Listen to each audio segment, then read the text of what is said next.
असीम रजा से आप सभी पुण्यात्माएं सत्संग सुन रहे हैं।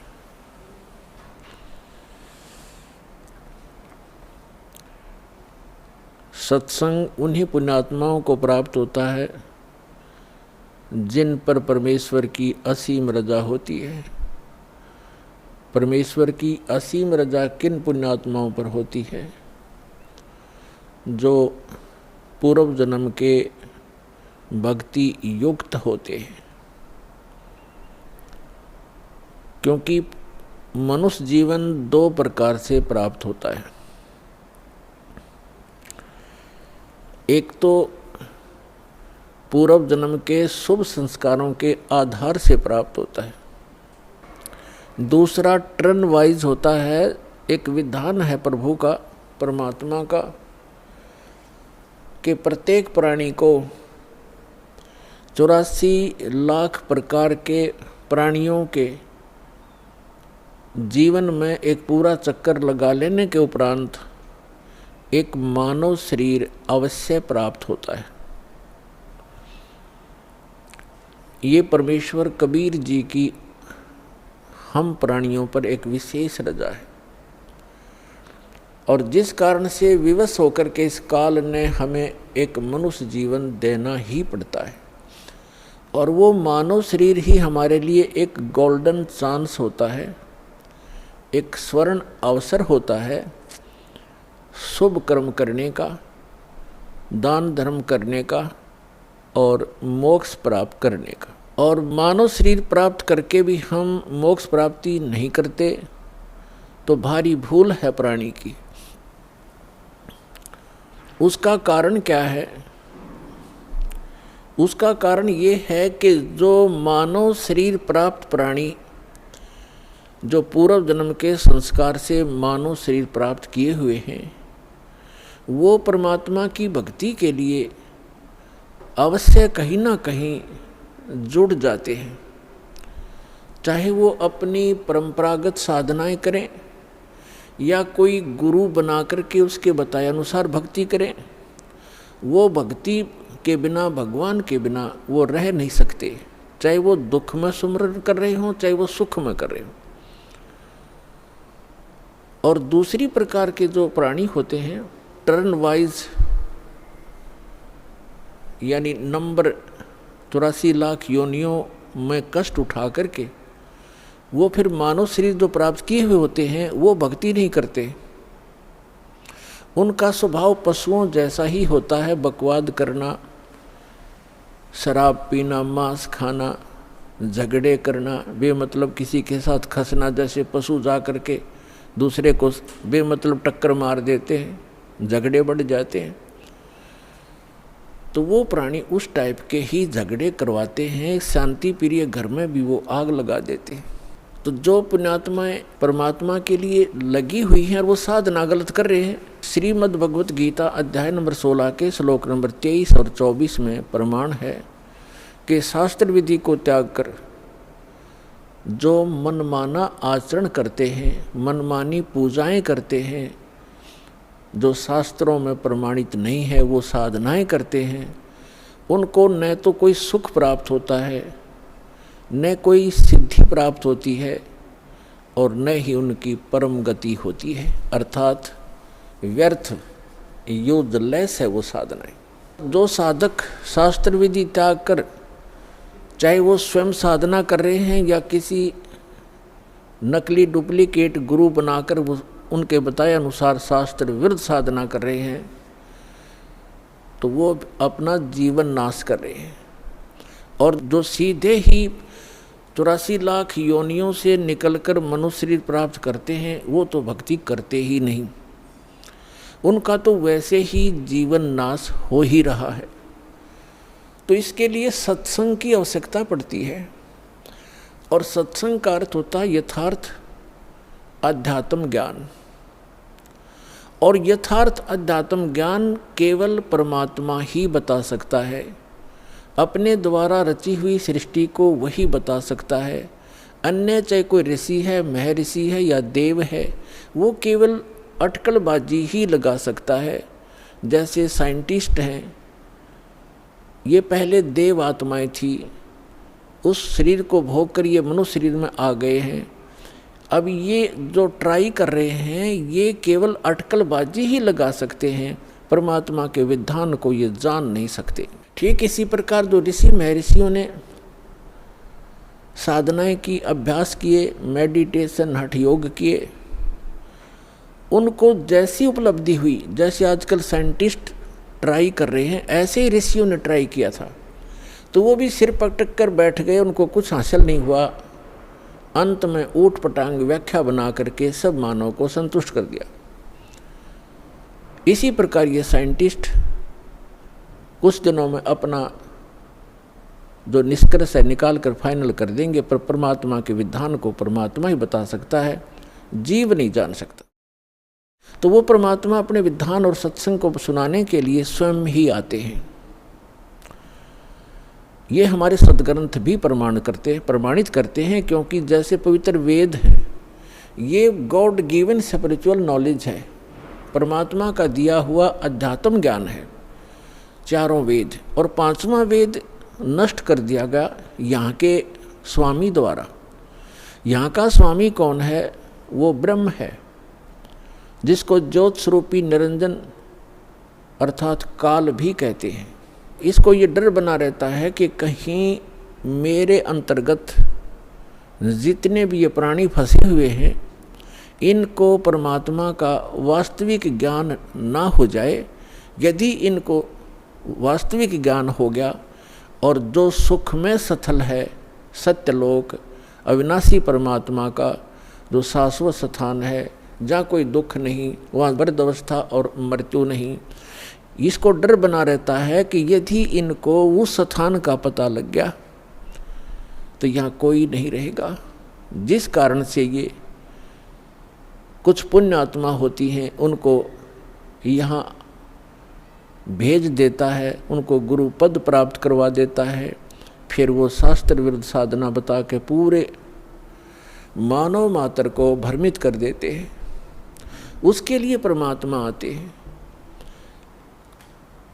जो पवित्र चारों वेद हैं ये गॉड गिवन है, कबीर गॉड गिवन, कबीर परमात्मा के द्वारा दिया हुआ ज्ञान है। तो इस काल ने पांचवा वेद समाप्त कर दिया, जिसको सूक्ष्म वेद कहते हैं, जिसको तत्व ज्ञान कहते हैं।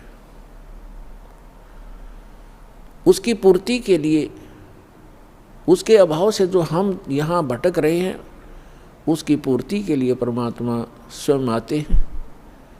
परमात्मा को आज तक जितने भी ऋषि महर्षि, जितने भी धर्म ग्रंथ हैं,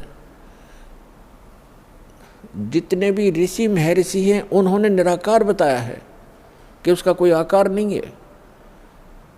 और जितने भी हमारे धर्म ग्रंथ हैं उन्होंने परमात्मा को साकार बताया है, नर आकार बताया है, सहशरीर बताया है, उसका नाम कबीर बताया है। तो ब्रह्मा जी भी अपनी माता दुर्गा जी से कहते हैं कि माता जी, जब मैं वेद पढ़ता हूँ और फिर आपका अनुभव सुनता हूँ और मैं भी अभ्यास करके जो अनुभव करता हूँ उसमें बहुत विरोधाभास है, वो कुछ विपरीत ही ज्ञान है और हमारा जो अनुभव है वो उसके विपरीत है। तो दुर्गा जी को भी सख्त हिदायत है इस काल भगवान की, क्योंकि ये इसकी पत्नी है ब्रह्म की। इसको सख्त हिदायत है कि वास्तविक जानकारी उस परमात्मा की कभी नहीं बताना। तो ये भी अपने पुत्रों को यथार्थ ज्ञान ना बता करके इसी की महिमा सुनाती है कि वो तो निराकार है, वो सामने आता नहीं, वो कभी दिखाई नहीं देता। और वेदों में परमात्मा को नर आकार लिखा है, सहशरीर लिखा है, और ऊपर बैठा ऊपर के लोक में जैसे राजा विराजमान होता है, सिंहासन के ऊपर सिर पे मुकुट होता है, सिर पर मुकुट है परमात्मा के सफ़ेद कलर का, और ऊपर एक छत्र है मालिक के, बहुत चमक है उसमें। जैसे यहाँ झिलमिल झिलमिल होती है, ऐसे उस परमात्मा के मुकुट और छत्र के अंदर झिलमिल होती है। कभी उसका सुनहरी रंग बन जाता है, कभी वाइट बिल्कुल सफ़ेद कलर हो जाता है। तो इस प्रकार उस परमात्मा की स्थिति है, और वेद भी यही बताते हैं। तो वेद जो हैं, जो 4 वेद हैं। ये परमात्मा की महिमा तो बताते हैं कि परमात्मा ऐसा है, उसका ये रूप है, वो कहाँ रहता है, वो क्या लीला करता है, लेकिन वो मिलता कैसे है, ये वर्णन इन 4 वेदों में नहीं है।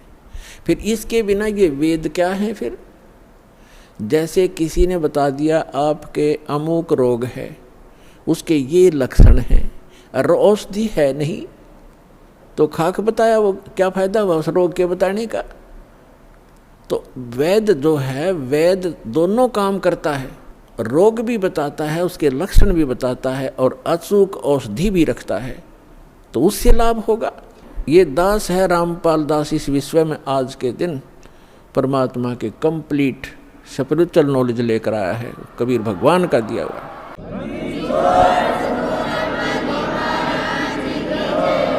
और परमात्मा स्वयं आते हैं, वो ज्ञान देते हैं। जैसे ऋग्वेद मंडल नंबर 9 सूक्त नंबर 86 के 86 के मंत्र 26 और 27 में, ऋग्वेद मंडल नंबर 9 सूक्त 54 के मंत्र 3 में, ऋग्वेद मंडल नंबर 9 सूक्त 82 के 82 के मंत्र नंबर 1, 2, 3 में, ऋग्वेद मंडल नंबर 9 सूक्त 94 के मंत्र 1 में, ऋग्वेद मंडल नंबर 9 सूक्त 95 के मंत्र 2 में, ऋग्वेद मंडल नंबर 9 और सूक्त 20 मंत्र 1 में, ऋग्वेद मंडल नंबर 9 सूक्त 1 मंत्र 8 और 9 में, ऋग्वेद मंडल नंबर 9 सूक्त 96 यानी 96 के मंत्र 16 से लेकर 20 में, और भी अनेक स्थानों पर ये स्पष्ट किया हुआ वेदों में कि वो परमात्मा ऊपर के लोकों में रहता है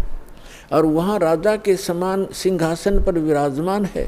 देखने में राजा के तुल्य है, सुंदर शरीर है, नर आकार है, वहाँ से शरीर चल कर आता है और वो 3 प्रकार से लीला करता है। अपने सभी आत्माओं को यथार्थ ज्ञान देने के लिए, हमें यहाँ धारण पोषण करने के लिए, हमारी संभाल करने के लिए वो 3 प्रकार का शरीर अपना बनाता है। एक रूप में परमात्मा स्थायी रहते हैं ऊपर के लोक में, सबसे ऊपर के स्थान पर एक बहुत बड़ा गुम्बद है मंदिर नुमा, और उसके सेंटर में परमात्मा का तख्त है। तख्त मीन सिंहासन, जैसे कहा करते ना दिल्ली के तख्त पर बाबर बैठा इतने सन में, तख्त मीन सिंहासन पर। तो वो बीच में बैठे परमात्मा सिंहासन पर, और सिर पर छत्र है जैसे आप ऊपर देख रहे हैं, और सिर पे मुकुट है परमात्मा के, देखने में राजा के समान है परमात्मा। वहाँ से तो एक प्रकार वहाँ उस शरीर में है, और उन परमात्मा का नर आकार है, मनुष्य सदृश है वो। उनके एक रोम में, एक रोम कहते हैं बाल में, एक रोमकूप समझो, एक रोमकूप में करोड़ों सूर्य मिला दे और करोड़ चंद्रमा की रोशनी, दोनों मिला करके मिली जुली रोशनी भी एक रोम के बराबर नहीं है। शोभा है परमात्मा के शरीर की, इतनी शोभा है। और वही परमात्मा अपना अन्य रूप धारण करके 2 और स्थिति मेंटेन करता है। एक तो प्रत्येक युग में, सतयुग, त्रेता, द्वापर और कलयुग में, प्रत्येक युग में एक लीला करता है, ऊपर के अपने लोक से आता है, अन्य रूप धारण करता है। और एक कमल के फूल के ऊपर, कमल का फूल जल में होता है, कमल के फूल के ऊपर आकर के परमात्मा विराजमान हो जाते हैं नवजात शिशु के रूप में। और वहाँ से उनको निसंतान दंपति उठा ले जाते हैं, और धीरे धीरे परमात्मा एक लीला में शरीर से अपने लीला करते हुए बड़े होते हैं। एक जन साधारण जैसी भूमिका करते हैं, अपने हाथों से निर्वाह करके वक्त अनुसार, योग अनुसार, जैसे भी उस समय क्रियाएं होती हैं, अपना एक आम नागरिक की तरह, एक भक्त की तरह रहते हुए अपना जीवन व्यापन करते हैं, अपना निर्वाह करके दिखाते हैं। और फिर वो धीरे धीरे बालक रूप थोड़ा सा बड़े होते हैं, 5-4 वर्ष की आयु में ही बड़े बड़े विद्वानों को अध्यात्म ज्ञान में पराजित कर देते हैं, उनके छक्के छुड़ा देते हैं। फिर वो बड़े होकर के तत्वदर्शी संत कहलाते हैं, अपनी महिमा आप ही बताते हैं। अपनी महिमा को वो लोकोक्तियों के माध्यम से, दोहों के माध्यम से और शब्दावली के माध्यम से, यानी पद्य भाग में सुनाते हैं, जिस कारण से वे एक कवियों में से भी एक प्रसिद्ध कवि की पदवी प्राप्त करते हैं, लेकिन वो होते हैं परमात्मा। क्योंकि कवियों के ज्ञान में, उस ज्ञान से पता चलता है, कवि अपने स्तर की केवल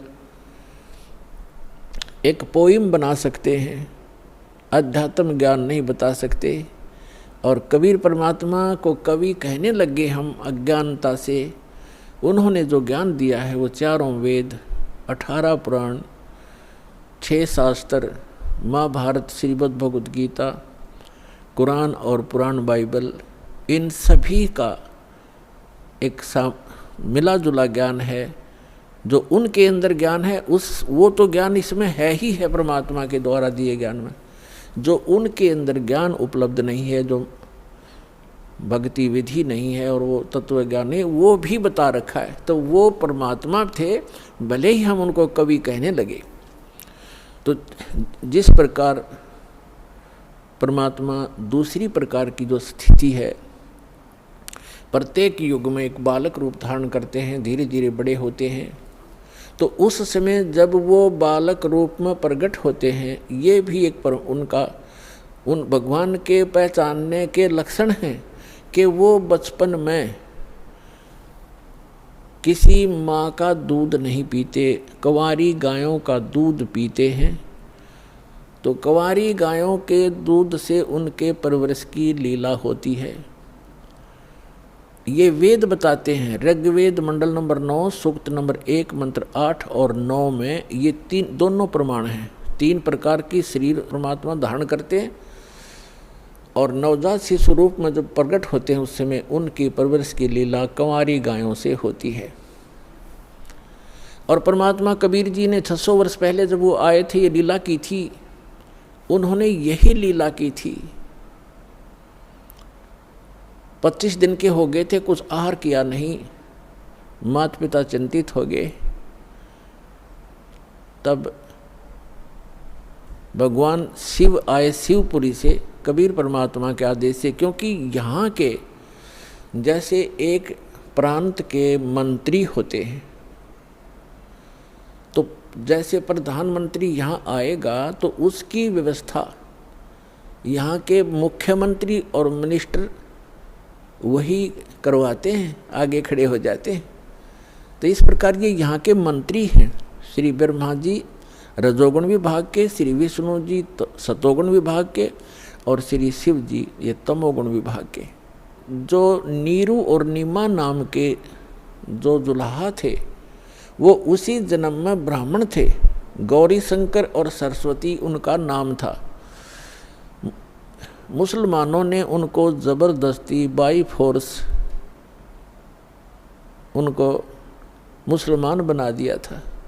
हिंदुओं ने उनको अपने जाति से अलग कर दिया था।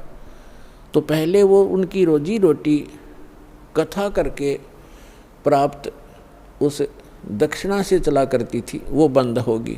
इसलिए उन्होंने जुलाहे का कार्य शुरू किया था और जिस कारण से वो जुलाहा कहलाए। तो वो शिव के पुजारी थे ब्राह्मण, जब वो ब्राह्मण थे, लेकिन भले ही मुसलमान बन गए थे, लेकिन भगवान शिव की याद उनको फिर भी सता रही थी। तो भगवान शिव से उन्होंने अर्ज की थी, नीरू और नीमा ने, कि हे भगवान, हे शिव जी, पहले तो हमारे कोई संतान नहीं थी, आपने दया बख्शी, कमल के ऊपर ये बालक दे दिया, अब ये खा कुछ नहीं रहा, 25 दिन हो गए, उसके मुंह की तरफ देख रहे हैं, रो रहे हैं। तो तब परमात्मा की प्रेरणा से भगवान शिव वहाँ आए और परमात्मा को गोदी में लेकर कहा कि आपका बच्चा दिखाओ। एक साधु रूप में आए शिव जी और परमात्मा को गोदी में लेकर लिया। तो परमात्मा ने, कबीर परमेश्वर जी ने कहा कि हे महात्मा जी, इनसे कहो एक कंवारी गाय लावें और उसके ऊपर आप अपना आशीर्वाद भरा हाथ रख देना गऊ पर, कंवारी गाय पर वह दूध देवेगी, वो दूध पीऊँगा। ऐसा ही किया गया। तो ये पुण्यात्मा आज से 600 पुरुष पहले घटी घटना है। आज की कोई लोक वेद नहीं, दंत कथा नहीं जो दास आपको सुना रहा है। एक तो आप निश्चिंत हो जाना, ये दास जो वचन कहेगा वो बेप्रमाणित नहीं होंगे, वो प्रमाणित होंगे। और अब आपको वो दिखाते हैं। अब देखिएगा, ये कबीर सागर है। आज से 600 वर्ष पहले आदरणीय धर्मदास साहिब जी, जो परमात्मा की एक प्यारी आत्मा थे, उन्होंने लिखा था जो भी घटना भगवान के साथ घटी थी, जो परमात्मा ने उनको बताई, सृष्टि रचना और कैसे कैसे अपनी लीला परवरिश की सारी बताई, वो उस समय लिखी गई थी 600 वर्ष पहले। और आज हमारे सदग्रंथ कबीर सागर के अंदर आपको प्रमाणित करते हैं। देखिएगा, ये कबीर सागर संपूर्ण 11 भाग, खेमरा श्री कृष्ण दास प्रकाशन, मुंबई। ये देखिएगा, ये कबीर पंथियों का ही प्रकाशित है। कबीर पंथी भारत पथिक स्वामी युगलानंद विहारी द्वारा प्रस्कृत। मुद्रक एवं प्रकाशक हैं खेमराज कृष्णदास, अध्यक्ष श्री वेंकटेश्वर प्रेस, खेमराज श्री कृष्णदास मार्ग, मुंबई। ये ऐसे ठीक। अब इसके हम आपको ले चलते हैं 74 पृष्ठ पे। जैसे थोड़ा मौखिक बताते हैं कि परमात्मा नवजात शिशु रूप धार करके कमल के फूल पर प्रकट हुए थे। नीरू और नीमा ये 2 जुलाहा थे, दंपति थे, पति पत्नी थे। नीरू पति का नाम, नीमा उसकी पत्नी का। तो अब जब बच्चे ने कुछ खाया पिया नहीं कुछ दिन तक, तब रामानंद जी के पास वो नीरू गया, क्योंकि साधु संतों से ही ऐसी कोई दिक्कत होती है, उनसे सलाह लेते हैं। तो स्वामी रामानंद जी एक बड़े महापुरुष, विद्वान पुरुष माने जाते थे, वेदों, गीता और पुराणों के, और बहुत सुप्रसिद्ध महात्मा महर्षि कहलाते थे, पंडित जी थे। पंडित जी उस समय जो ब्राह्मण गुरु होते थे, वो अन्य जाति वालों को शिष्य तो नहीं बनाते थे, लेकिन उनको जंतर मंत्र अवश्य बताते थे। अब देखिएगा, ये कबीर सागर है, इसके 74 पृष्ठ पर ज्ञान सागर, ये ब्रैकेट के अंदर जो पृष्ठ है ये 74 पृष्ठ, और ये ज्ञान सागर नामक एक चैप्टर है।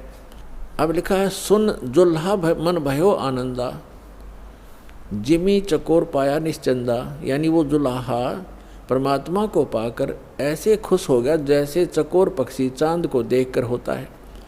ले सुध चले हर्ष मन कीना, अरतासों पुन असबोल ही लीना। सुत काशी को ले चले, लोग देखण तय आव, अन्न पानी भक्सै नहीं, भखै नहीं, अन्न पानी खावे नहीं, जुल्हा शोक मनावे। अब जब परमात्मा को नीरू और नीमा लेकर आ गए, ऐसा सुंदर शरीर था परमात्मा का कि कोई बच्चा उन जैसा खूबसूरत नहीं था, जिस कारण से आसपास के नगरी के सभी लोग उसको देखने के लिए आने लगे। और नीरू और नीमा कोई चिंता बनी हुई थी कि बालक कुछ खा नहीं रहा, ये कुछ दिन का ही मेहमान है, वो इससे दुखी थे। देखिएगा, सुत काशी को ले चले, लोग देखण तय आव, अन्न पानी भक्सै नहीं, जुल्हा शोक मनावे। कुछ खा नहीं रहा इसलिए जुल्हा दुखी हो रहा था। तब जुल्हा मन कीन तिवाना, रामानंद सो कही उत्पाना। स्वामी रामानंद जी के पास जाकर सारा कुछ कहानी बताई। मैं सुत पायो बढ़ा गुणवंता, कारण कौन बखै नहीं संता। कि हे महात्मा जी क्या कारण है, वो कुछ खा नहीं रहा। रामानंद ध्यान तब धारा, जुल्हा सो तब वचन उचारा। ये बात कही जुल्हाए को, पूर्व जन्म में ते ब्राह्मण जाति, और हर सेवा की नहीं बल बाती। कुछ तब सेवा हर की चूका, ताते भयो जुल्हा का रूपा। प्रीति प्रभु गह तोर लीनी ताते उद्धान में सुत तो दीना। तो पिछले जन्म में ब्राह्मण था तो कोई भगवान की भक्ति भूल गया, कोई चूक पड़ गई तेरे ते, जिस कारण से तू ब्राह्मण से दुल्हा बन गया। और तेरी उस प्रीति को देखकर भगवान ने आपको जंगल में ये पुत्र दे दिया। प्रीति प्रभु गह तोर लीना